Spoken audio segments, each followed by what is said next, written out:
જય શ્રી કૃષ્ણ દોસ્તો, નમસ્કાર. નિરાશાનો નાશ એ અત્યંત જરૂરી ચીજ વસ્તુ છે. કેમ? જો નિરાશા સાથે તમે જીવન જીવો છો તો તમે એનર્જી રહિત જીવન જીવો છો, અને આપણે એનર્જી સાથે જીવન જીવવું જોઈએ તો જીવનનો લુપ્ત ઉઠાવી શકશો. અને નિરાશા એક માનસિકતા જ છે. આજે મેન્ટલ હેલ્થ ઉપર હું વધારે વાત કરીશ આપની જોડે, કેમ કે નિરાશાથી શું શું પ્રોબ્લેમ થાય એની ઉપર આપણે ચર્ચા કરીશું, અને પ્લસ એ નિરાશાને દૂર કરવા માટે આપણે શું કરવું એની ઉપર પણ વિશેષ સાયન્ટિફિક ચર્ચા થશે. તો આ વસ્તુને ધ્યાનથી સમજો કે નિરાશા છે શું. હકીકતમાં તમારી નિરાશા સાચી છે કે ખાલી કાલ્પનિક જ છે? કારણ કે કાલ્પનિક નિરાશાઓ એટલું બધું સતત આપણા ઉપર થતી હોય છે કે જેના લીધે થઈને આપણું શરીર દિવસે ને દિવસે ખતમ થતું જાય છે. તો નિરાશા આપણને ખતમ કરે એના પહેલાં આપણે નિરાશાને ખતમ કરી દઈએ. હવે આજે એનું એક્ઝેક્ટ સાયન્સ સમજીએ. જો એ સાયન્સને તમે સમજી ગયા તો તમે તમારી નિરાશાઓને બહુ જ દૂર કરી શકશો. અને જેટલા પેશન્ટો છે એને મારી નમ્ર વિનંતી છે હાથ જોડીને કે તમે ગભરાશો નહીં કોઈ વાતથી. જેટલા તમે ગભરાશો, જેટલો તમે ડરને ઊભો કરશો, એટલી તમારી બીમારીઓ વધવાની છે, ઓછી નહીં થાય. એટલે જ નિરાશાઓનો નાશ કરવાનો છે. કારણ કે જ્યારે તમને કોઈ વસ્તુનો ડર લાગે છે એના પછી તરત નિરાશા આવે છે, તો હવે મારા જીવનમાં તો ખતમ થઈ ગયું મારું જીવન, તો હવે મારું જીવન તો કશું રહેશે જ નહીં, આનું આમ થશે ને આનું આમ થશે. અરે ભાઈ, તમે આ બધું કલ્પનામાં વિચારો છો, કાલ્પનિક વિચારો છો, અને નિરાશા હંમેશા તમારી ઊંઘ પૂરી નહીં થવા દે, તમને ઊંઘવા નહીં દે. આ નિરાશાના બહુ જ માઇનસ પોઈન્ટ છે, બહુ જ ખોટવાળું કામ કરે છે નિરાશા તમારામાં. નફો તમને જરાય નહીં આપી શકે નિરાશા. પણ નિરાશા એક માનસિકતા જ છે. એ માનસિકતાને આપણે કઈ રીતે દૂર કરીશું? ધ્યાનથી અને સાયન્સને સમજો કે નિરાશા આવે છે કેમ. જ્યારે કોઈક બનાવ તમારી જોડે બને છે, જેમ કે એક ઉદાહરણ તરીકે લઈ લઈએ કે ભાઈ મને મારા બિઝનેસની અંદર લોસ ગયો, ઘરમાં મારી પત્ની બીમાર પડી. તો તમારી પત્ની બીમાર પડી તો કેમ પડી? પહેલાં એના સાયન્સને સમજો કે કંઈક એવી ભૂલ થઈ છે. જો રાતોરાત કશું થતું નથી, કેમ કે આ શરીર, ભગવાને જે માનવ શરીર બનાવ્યું છે એને કોઈ પણ બીમારીને આવતા પહેલાં એક્ઝેક્ટ 3 વર્ષથી વધુનો સમય જોઈએ છે. એમને એ નથી આવી જતું. તમે કોઈક નિયમોનું સતત ઉલ્લંઘન કર્યા કરો તો 3-4 વર્ષે એ રોગ તમારામાં આવશે. કેમ કે તમે કોઈકની કોઈક વસ્તુની અતિ કરી છે, અને અતિનો અંત હંમેશા થાય છે. બહુ ધ્યાનથી સમજજો આ સાયન્સને. અતિનો અંત હંમેશા થાય છે. હવે એક ઉદાહરણ આપું, થોડીક આજે આપણે મજાક પણ કરીશું અને એ ઉદાહરણથી આગળ પણ વધીશું. દોસ્તો, જે રોજ એક વાડકી દહીં ખાય એને કોઈ દિવસ કૂતરું ના કરડે. આ વિચિત્ર લાગે છે ને સાયન્સ, કે રોજ એક વાડકી જે દહીં ખાય એને કૂતરું ના કરડે. કેટલું જબરદસ્ત સાયન્સ લાગે છે, પણ આ હકીકત છે દોસ્તો. રોજ એક વાડકી જે દહીં ખાય ને એને કૂતરું ના કરડે. હવે કેમ કૂતરું ના કરડે?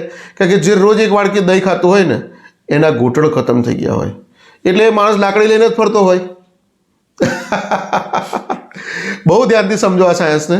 તો એ માણસ જે લાકડી લઈને જ ફરતો હોય તો કયું કૂતરું જોડે આવશે?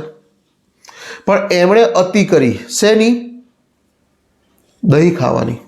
હવે એ જે દહીં ખાવાની અતિ થઈ એની અંદર એમને તકલીફ થશે. મેં ઘણા પરિવારો, ઘણા મારા પેશન્ટોને મેં એવી રીતે હેન્ડલ કર્યા છે. તો એ પેશન્ટો શું કરશે? સર, હું તો જમવા બેસું ને એટલે મારે તો દહીં તો અચૂક જ જોઈએ, હું ઘરનું જ દહીં ખાઉં છું. અરે ભાઈ, તમે ઘરનું દહીં ખાઓ કે બહારનું દહીં ખાઓ, અતિ કરી એટલે અંત થશે. હવે એમને ઘૂંટણના દુખાવા ને બધું થાય છે, બહાર બધે ડૉક્ટરો જોડે પડે છે. કોઈ એમને કહેતું નથી કે તમારા દહીં ખાવાથી આ બધા પ્રશ્ન આવે છે, કે કોઈ તમારું ડાયટ જોતું નથી.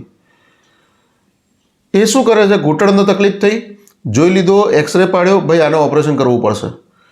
આ ઘૂંટણમાં કેમ આવી તકલીફ થઈ એના સાયન્સ વિશે કોઈ નહીં કહે. હવે જ્યારે ઘૂંટણમાં તકલીફ થઈ ત્યારે જે તે પેશન્ટને એવા બધા વિચારો ચાલુ થઈ જશે. મેં તમને પહેલાં જ કીધું કે આ માનસિક હેલ્થની વાત છે. તો એ વિચારો ચાલુ થઈ જશે, અને પછી એને એવું થશે કે હવે હું મારો ધંધો સારી રીતે નહીં કરી શકું, હવે હું મારી નોકરી સારી રીતે નહીં કરી શકું, પહેલાં હું કેટલો સ્ફૂર્તિમાં હતો. આ બધી નિરાશાજનક વાતો એનામાં આવશે. અને જેમ જેમ નિરાશા અને પ્લસ ઘૂંટણના ઘસારા, કમરના દુખાવા એ બધું વધતું જ જશે. કેમ કે તમે નિરાશાને પ્રોત્સાહન આપો છો, નિરાશાને અજાણતા તમે એનર્જી પૂરી પાડો છો, તો તમારી અંદર બીમારીઓ વધવાની જ છે. ડાયાબિટીસ ને બીપી થવાનું બી એક કારણ નિરાશા છે.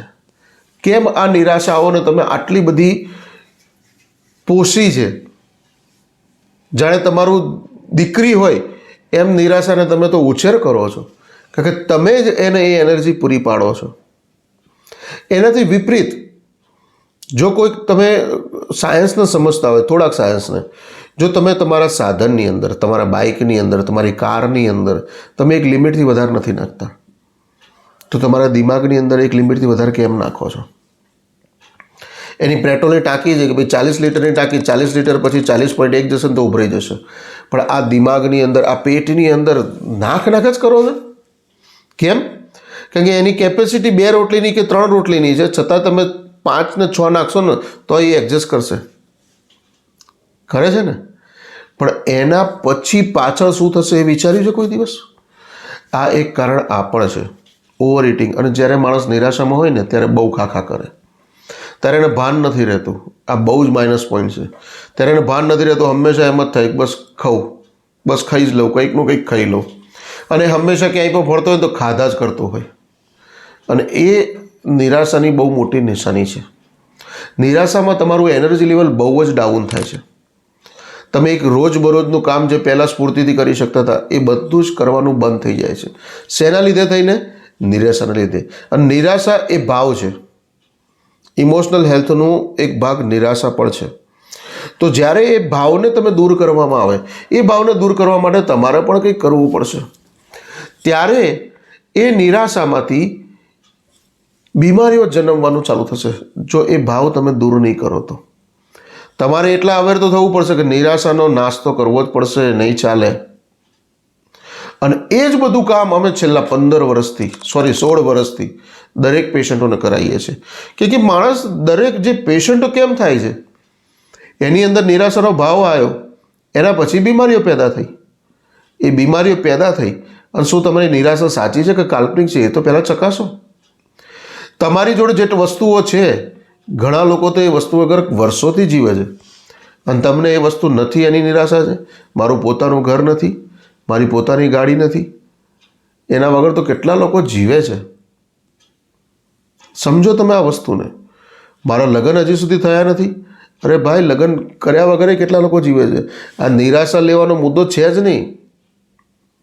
આપણા નરેન્દ્ર મોદી સાહેબ જીવે જ છે મિસિસ વગર.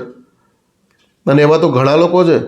હમણાં લિસ્ટ હાલવા બેવું તો બહુ લાંબુ થઈ જાય, વિડીયો જ ક્યાંનો ક્યાંય પહોંચી જાય.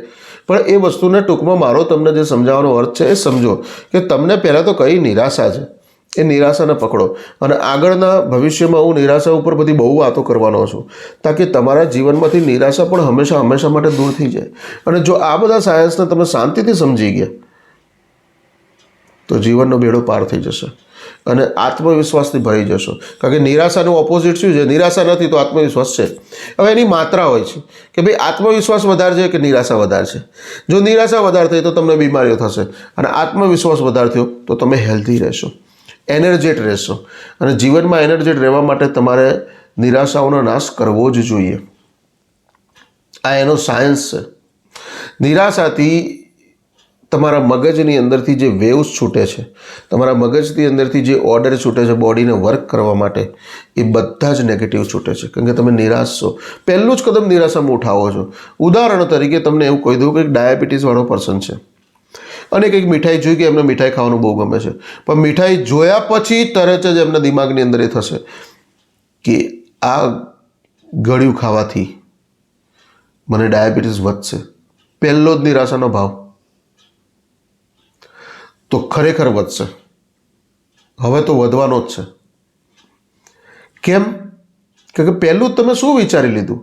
કોઈ પણ તમારી જોડે આવે છે તો તમે જે થિંકિંગ પેટર્ન છે એ થોડીક બદલવી પડશે. કેમ? એ સંજોગોમાં બીજા લોકો નથી વિચારતા, તમારે જ એટલાને કેમ વિચારવું પડે છે? આનો વિચાર કરો. આ બહુ વિચાર માંગી લે એવી વસ્તુ છે. પણ જો તમે સાયન્સને સમજી ગયા, આના સાયન્સને, નિરાશાનો નાશ કરવાના સાયન્સને સમજી ગયા, તો તમારું જીવન હેલ્ધી થઈ જશે. એ વસ્તુને ખાસ ધ્યાન રાખો કે નિરાશા એ પરમેનન્ટ નથી રહેતી. જેમ રાત પછી દિવસ આવે છે, દિવસ પછી રાત આવે છે, એમ ઘણીવાર આપણા જીવનની અંદર, આપણા જીવનની નહીં, ભગવાન રામના જીવનના અને ભગવાન કૃષ્ણના જીવનમાં પણ ઘણું બધું ઉતાર ચઢવા આવ્યા હતા, પણ એ લોકો નિરાશ નહીં થયા. જો તમે કૃષ્ણને માનતા હોય તો તમારે નિરાશ થવાની શું જરૂર છે? હોંપી દો એમને કે હે પ્રભુ, આ બધું તને હોંપ્યું, હું તો આ બિંદાસ જીવન જીવું છું, તું મારી જોડે છે તો મને શેનો ડર છે? પણ એ બી ખોખલી વાતો કરીએ છીએ આપણે. એ બી નરસિંહ મહેતા જેવું આપણું નથી કહી શકતા.